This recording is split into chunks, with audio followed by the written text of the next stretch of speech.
Order. The clerk will now proceed to read the orders of the day.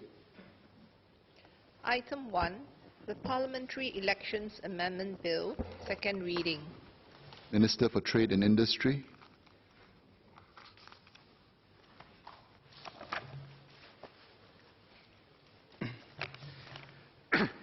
Mr. Speaker, on behalf of the Prime Minister, I beg to move that the bill be now read a second time. The amendments being proposed to the Parliamentary Elections Act seek to improve the administration of parliamentary elections. They can be grouped into three categories. The first category of amendments involves changes to processes related to election candidates. The second category improves the management of contingencies during an election. The third and final category deals with other election processes. Let me begin with the first category of amendments related to election candidates. Clause 4 amends Section 28 to simplify the computation of election deposits. The election deposit will now be based on an elected member of Parliament's fixed monthly allowance. Rounded to the nearest $500, the clause also deletes the reference to cash payment and in its place provides the option for candidates to pay the election deposit by electronic fund transfer or in such other form or manner as the returning officer allows. The other methods of payment currently provided in the Act by bank draft or certified cheque will continue to be available. To facilitate smooth and orderly conduct of nomination proceedings, Clause 6 amends Section 31 to provide that a person seeking to be a candidate in an election may be refused entry to the place of nomination unless the aspiring candidate satisfied the requirements set out in the new Section 31, subsection 2.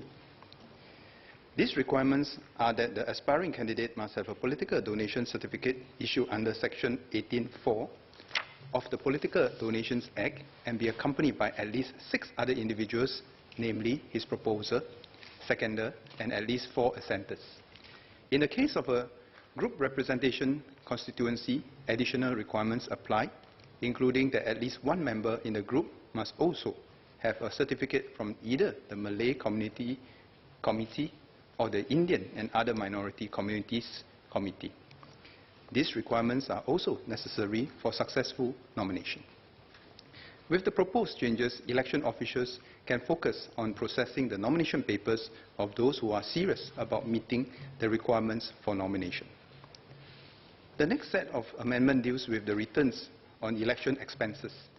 We will streamline and simplify the submission of returns on election expenses without diluting accountability. Clause 23 amends Section 74 to remove the current requirement for an election agent to submit to the returning officer the supporting documents for election expenses such as bills and receipts. To ensure accountability, Clause 25 inserts a new Section 75A to require a candidate and the candidate's election agent to maintain the supporting documents for the return on election expenses for a period of 1 year after notice of the return is published by the returning officer in the Government Gazette. The clause also empowers the returning officer to require, during this 1 year period, the candidate or the election agent, or both of them, to furnish any supporting document or any other information relating to the return. Any contravention of the requirements of the new Section 75A constitutes an illegal practice. To protect personal data, Clause 24 amends Section 75 to require the returning officer to redact certain personal details when the returns and statements on election expenses are open for public inspection. Addresses and contact numbers will be completely redacted. However, for accountability, the names of candidates, election agents, and donors will continue to be reflected in full, with their identity card numbers partially redacted. The clause also extends the period of time for which the returning officer must keep the returns and statements on the election expenses from the current 6 months to 1 year. Next, I will discuss the proposed amendments to Section 83. Section 83 of the Parliamentary Elections Act currently prohibits certain classes of people, such as foreigners, from taking part in any election activity. and also requires the person conducting election activities for a candidate to be authorized to do so by the candidate or his election agent. Section 83 currently defines election activity as including an activity which is done for the purpose of promoting or procuring the election of a candidate at any election. Clause 26 amends the definition of election activity mainly to elaborate that an activity which is done to prejudice the electoral prospects of other political parties or candidates is also election activity. The bill does not make any changes to the substantive rules in Section 83 on election activity. Let me now address the second category of amendments which deals with the management of contingencies during an election. The bill spells out various procedures to strengthen the current provisions to manage various types of contingencies, such as a riot, fire, or flood, which may occur during nomination, polling, or counting proceedings. I will now take members through the key changes being proposed.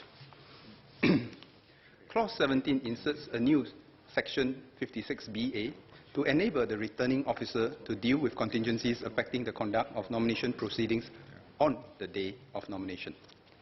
If a contingency arises before the start of nomination proceedings on nomination day, the new Section 56BA provides the returning officer with the powers to change the hours of the nomination proceedings, change the place of nomination, or to do both, or abandon the nomination proceedings.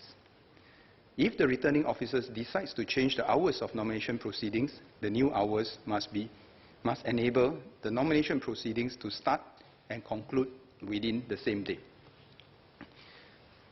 If a contingency arises during the nomination proceedings, the new Section 56BA subsection 3 provides the returning officer with the powers to suspend the nomination proceedings for a period of time and continue with the nomination proceedings at the end of that period at the same nomination place or at a different place on the same day, or abandon the nomination proceedings.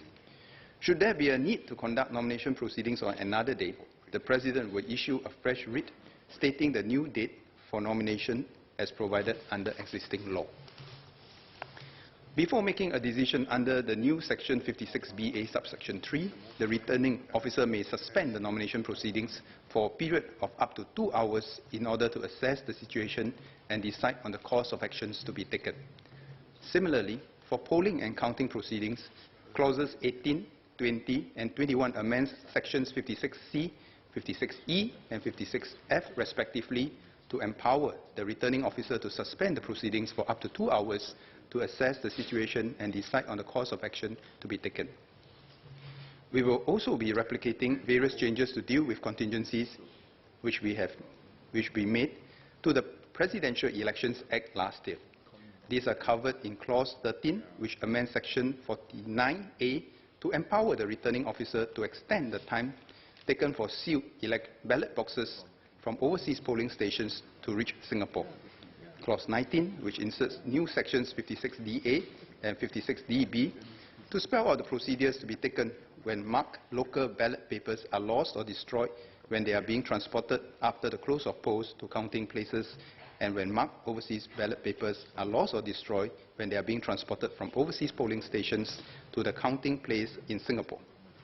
And Clause 12, which amends Section 48A to remove the current requirement for the returning officer to inform candidates or their election agents in writing as to the places where the votes will be counted or the postponement of counting due to certain contingencies described in that section. Instead, the returning officer will publish the information in the government other images of the polling districts on the Elections Department's website. This will make it easier for members of public to view the polling districts compared to the current method of using text such as road names to describe polling districts. The registration officer will continue to publish in the Government Gazette a notice when an electoral division is subdivided into polling districts. The notice will provide details of the website and the physical locations where the maps can be inspected by the public.